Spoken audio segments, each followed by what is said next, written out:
इस दुनिया में कई प्रकार की जातियों और समुदायों के लोग रहते हैं और सदियों से वे अपनी विशेष परंपरा और संस्कृति का पालन करते आ रहे हैं। लेकिन कुछ ऐसे समुदाय हैं जो अभी भी दुनिया के बाकी हिस्सों से अनजान हैं और उनके रहन सहन और तौर तरीके इतने अजीब हैं कि सुनकर विश्वास करना भी मुश्किल होता है। आज हम आपको दक्षिण अमेरिका के एक आदिवासी यानोमामी समुदाय के बारे में बताने वाले हैं। यहाँ लोग लाशों को जलाकर उनकी बची राख का सूप बनाकर पीते हैं। जी हाँ, आज हम इस वीडियो में जानेंगे इसी अजीबोगरीब यानोमामी समुदाय के बारे में। तो चलिए शुरू करते हैं। यानोमामी जनजाति वेनेजुएला और ब्राजील के कुछ हिस्सों में पाई जाती है। इन्हें यानम या सिनेमा का नाम से भी जाना जाता है। इस आदिवासी यानोमामी समुदाय के रहन सहन का तरीका काफी अलग है। ये पूरे गांव के लोग एक छत के नीचे रहते हैं जिसके चारों ओर कमरे बने हुए हैं और बीच में एक बड़ा सा आंगन है। रहने की इस विशेष व्यवस्था को शाबोनो कहा जाता है, जहां प्रत्येक आदिवासी समुदाय और जनजाति में मृतकों के संबंध में अलग अलग रीति रिवाज और अनुष्ठान किए जाते हैं। वहीं इस यानोमामी समुदाय में अपने समुदाय के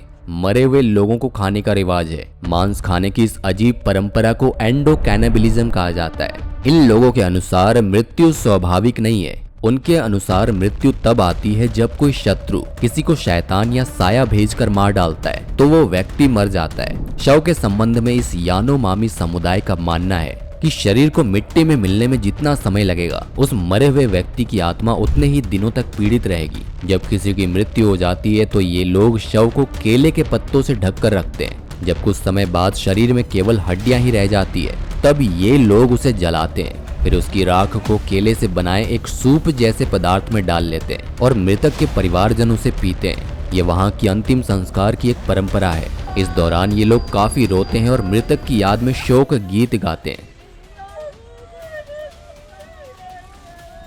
अब हम आपको इंडोनेशिया की एक आदिवासी जनजाति की अजीबोगरीब परंपरा के बारे में बताने जा रहे हैं, जिसे जानने के बाद आप भी हैरान रह जाएंगे। आपको ये जानकर हैरानी होगी कि इस जनजाति में जब परिवार के किसी सदस्य की मृत्यु हो जाती है तो परिवार की महिला के हाथ की उंगली का ऊपरी हिस्सा काट दिया जाता है। पर ऐसा क्यों किया जाता है? दरअसल दानी नाम की इस जनजाति द्वारा अपने पूर्वजों की आत्मा को शांति देने के लिए इस परंपरा को निभाया जाता है। इस परंपरा को इकीपलिन कहा जाता है। इसका साथ ही उंगली काटने से ये भी पता चलता है कि मरने वाले का दर्द उंगली के दर्द से ज्यादा कुछ नहीं है और वो जीवन भर मरने के बाद भी उनके साथ रहेगा। आमतौर पर उंगली के ऊपरी हिस्से को काटने के लिए स्टोन ब्लेड का इस्तेमाल किया जाता है, लेकिन कुछ मामलों में उंगली बिना ब्लेड के काट दी जाती है। उसके लिए उंगली को रस्सी से कसकर बांध दिया जाता है, जिससे रक्त का संचार बंद हो जाता है और उंगली अपने आप गिर जाता है और कटी हुई उंगली को या तो दबा दिया जाता है या फिर जला दिया जाता है। वैसे आपको इन दोनों परंपराओं में से सबसे अजीब और भयानक परंपरा कौन सी लगी? और आप जहाँ पर रहते हैं क्या ऐसी कुछ खास परंपरा वहाँ पर चलती है?